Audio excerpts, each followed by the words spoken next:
আমি যখন ক্লাস 10-এ উঠি ঠিক কিছুদিন পরে আমি আমার স্যারকে গোপনে বিয়ে করে ফেলি, যেটা কিনা আমার ফ্যামিলির কেউ জানতো না। আর এটা ছিল আমার জীবনের সবচেয়ে বড় ভুল। ক্লাস 3 থেকে স্যার আমাকে পছন্দ করতো, কিন্তু সেটা আমি তখন বুঝিনি। স্যার মূলত আমার 3 থেকে আমি স্যারের কাছে একদম 10 পর্যন্ত পড়ি। তো স্যার আমাকে 3 থেকে পছন্দ করতো, বিভিন্নভাবে পড়াতো। তারপর তখন কিন্তু স্যার আমার খুবই ভালো শিক্ষক ছিল, এভাবে পড়ছিলাম, ভালো ছিলাম। কিন্তু যখন আমি ক্লাস 6-এ উঠি তখন থেকে স্যারের আচার আচরণ আমার কেমন জানি অদ্ভুত লাগে। স্যারের তাকানিটা আমার খুব অস্বাভাবিক মনে হতো, কিন্তু তখন আমি এরকম এগুলো পাত্তা দিতাম না, জানতাম না এগুলো কী। কিন্তু যখন আমি ক্লাস 8-এ উঠি তখন কিন্তু আমি সবই বুঝতাম। স্যার আমাকে কেমন ইঙ্গিত করে ইশারাতে অনেক কিছু বোঝাতে চাইতো, আর আমাকে বলতো তিনকরের একটা মেয়েকে আমি খুব পছন্দ করি, খুব ভালোবাসি। কিন্তু আমি এগুলো বুঝেও না বোঝার ভান করতাম। তো এইভাবে দেখতে দেখতে আমি যখন ক্লাস 9 পাস করে 10-এ উঠলাম তখন তো স্যার আমাকে ডাইরেক্টলি বলে ফেললো স্যার আমাকে বিয়ে করতে চায়, স্যার আমাকে খুবই ভালোবাসে। আর আমি স্যারকে সবসময় এড়িয়ে চলতাম, কেন জানি স্যারকে আমার ভালোই লাগতো না, আমি খুব ঘৃণা করতাম তখন। স্যার এসব আচার আচরণ আমার একদম পছন্দ ছিল না। তো এইভাবে করতে করতে স্যার কিন্তু আমাকে খুবই পছন্দ করে, আর আমাকে অনেকভাবে কনভিন্স করার চেষ্টা করে, আমাকে অনেক ভালোবাসে এটা বোঝানোর জন্য স্যার অনেক কিছু করে। আর ততদিনে আমি স্যার প্রেমে পড়ে যাই, আমিও বিশ্বাস করে ফেলি স্যারকে। আমি ভাবলাম স্যার তো আমাকে ছোট্ট থেকে পছন্দ করে, হয়তো ও আমাকে সবচেয়ে বেশি ভালোবাসবে। তো একটা সময় স্যারকে আমি পছন্দ করে ফেলি, আর স্যার আমাকে বলে সে নাকি বিয়ে করবে। আমিও কোনো কিছু চিন্তা না করে আমি বিয়ে করতে চলে যাই স্যারের সাথে। আমি তো কিছুই চিনি না। স্যার আমাকে একটা কাজে অফিসে নিয়ে যায়, সেখানে বিয়ে করে ফেলি। আর কথাটা একদম ধামাচাপা রাখি, কাউকে বলি না, এমনকি আমার ফ্যামিলিকেও না। তো এভাবে চলছিল।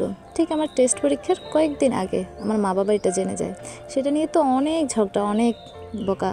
তারপর তারও কিছুদিন পার হওয়ার পর যখন আমার এসএস পরীক্ষা, ঠিক তার 2 দিন আগে আমার ফ্যামিলি আর আমার স্যারের ফ্যামিলি মিলে তুমুল ঝগড়া, কথা কাটাকাটি। দিন শেষে আমার ফ্যামিলি আমাকে ঘর থেকে বের করে দেয়। তো ওই সময় আমি কী করবো আমার কোনো কিছু মাথা আসছিল না। কিন্তু তখন আমি চলে যাই আমার বান্ধবীর বাসায়, কয়েকটা দিন ওখানে থেকে পরীক্ষা দিচ্ছিলাম। কিন্তু কয়েকদিন পরে তার মা বোন যেন কেমন করে তাকায়, মুখ কালো করে রাখে। স্যার সেখানে খরচ দিত, কিন্তু স্যারও ছিল বেকার, তারপরও খরচ দিত যাতে তাদের মনে কষ্ট না থাকে।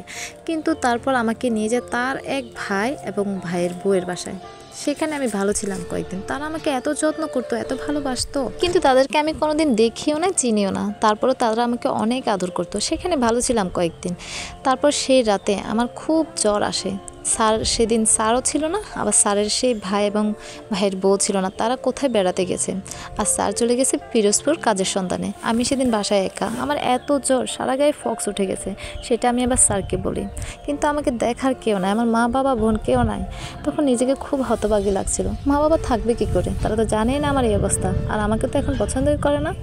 কিন্তু স্যার আমার এই অবস্থা শুনে তার নিজের ভাইয়ের বুকে ফাটায়। তো সেখানে যাওয়ার পর তারা আমাকে একটা রুমে রাখে, আর সেখানে সকালবেলা দুপুরবেলা যে খাবার টাইমে খাবার দিয়ে যায়।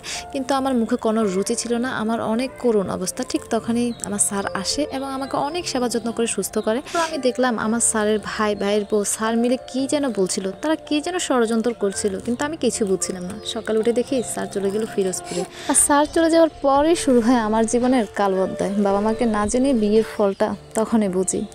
আর এই স্টোরিটা হচ্ছে খুলনার এক হতভাগী আপুর জীবনের গল্প। আপুর জীবনের গল্পটা আমাকে ইনবক্সে শেয়ার করে, আর আমি আপনাদেরকে শেয়ার করছি। যদি শুনতে চান পরবর্তীতে কি হয়েছে অবশ্যই বলবেন।